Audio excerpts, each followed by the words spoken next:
Mixed রাইসের ভিডিওতে তোমাদের যেমন বলেছিলাম যে এর সাথে সাইড ডিশ একটা দেখাবো, ঠিক সেই ভিডিওটাই আজকে নিয়ে চলে এসেছি, পালক পনির।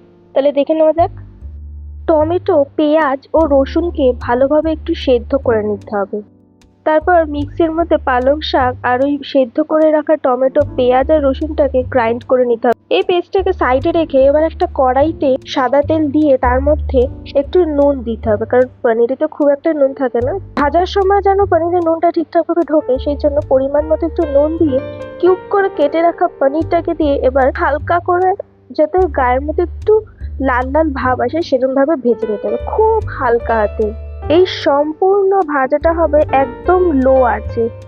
পনিরগুলো ভেজে তুলে নেওয়ার পরে সেই একই কড়াইতে কিছুটা বাটার দিয়ে তার মধ্যে গোটা জিরে ফোড়ন দিতে হবে। তারপর এর মধ্যে কুচনো করে কেটে রাখা পেঁয়াজ, গ্রেট করা আদা রসুন এবং টমেটো একে একে দিয়ে ভালো করে ভাজতে হবে। ফার্স্টে এখানে কুচনো করে কেটে রাখা পেঁয়াজটাকে দিয়ে একটু লাল লাল করে ভেজে নিলাম।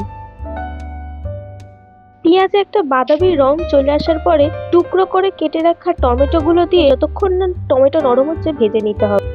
পালং শাকের যে পেস্ট ছিল তার মধ্যে একে একে জিরে গুঁড়ো, ধনে গুঁড়ো, হলুদ গুঁড়ো এবং কাশ্মীরি লাল লঙ্কার গুঁড়ো দিয়ে ভালো করে মিশিয়ে নিতে হবে। গরম মশলাও কিন্তু মিক্স করা যাবে না, গরম মশলা গুঁড়ো দিয়ে ভালো করে মিক্সড করতে হবে।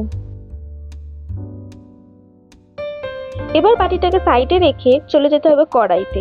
কড়াইতে যতক্ষণ টমেটোটা ভাজা হচ্ছিল এতক্ষণে নরম হয়ে গেছে। সেই নরম টমেটোতে আদা এবং রসুন গ্রেট করে রাখা ছিল সেটা দিয়ে আর একটু ভালো করে ভেজে নিয়ে প্রথমে টমেটো, পেঁয়াজ, রসুন সেদ্ধ করার যে জলটা ছিল সেই জলটা দিয়ে এবার আস্তে আস্তে ভালো করে পুরো জিনিসটাকে একটা গামাখা ব্যাপার আনতে হবে।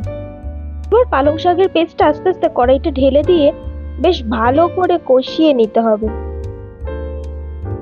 মশলা থেকে যতক্ষণ না তেল ছাড়ছে ততক্ষণ অবধি ভালো করে নাড়িয়ে চাড়িয়ে যখন দেখবেন একটু তেল ছাড়া শুরু হয়েছে, জল দিয়ে কিছুটা গ্রেভি করে তার মধ্যে হালকা করে ভেজে রাখা যে পনির ছিল সেটা এবার দিয়ে আস্তে করে হালকা হাতে নাড়তে হবে। পুরো সম্পূর্ণ এই ব্যাপারটা কিন্তু একদম হালকা হাতে করতে হবে। তারপর কিছুক্ষণ ফোটালেই ব্যাস গরম গরম নামিয়ে নিন একদম পালক পনির। যদি ফ্রেশ ক্রিম থাকে বাড়িতে তাহলে এর ওপর ছড়িয়ে দিন ফ্রেশ ক্রিম, আর যদি না থাকে তাহলেও একটা শর্টকাট প্রসেস বলছি। একটু বাটার আর দুধের সর আর অল্প 2 চামচ দুধ নিয়ে সেটাকে একটু ব্লেন্ডারে ব্লেন্ড করে নিয়ে এর ওপর দিয়ে ছড়িয়ে দিন, ব্যাস হোমমেড ফ্রেশ ক্রিম তৈরি। খেতে কিন্তু মারাত্মক টেস্টি লাগে।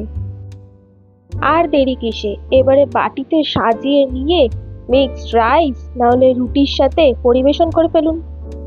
রাতের ডিনার অথবা দুপুরের লাঞ্চ ফাটাফাটি জমে ক্ষীর।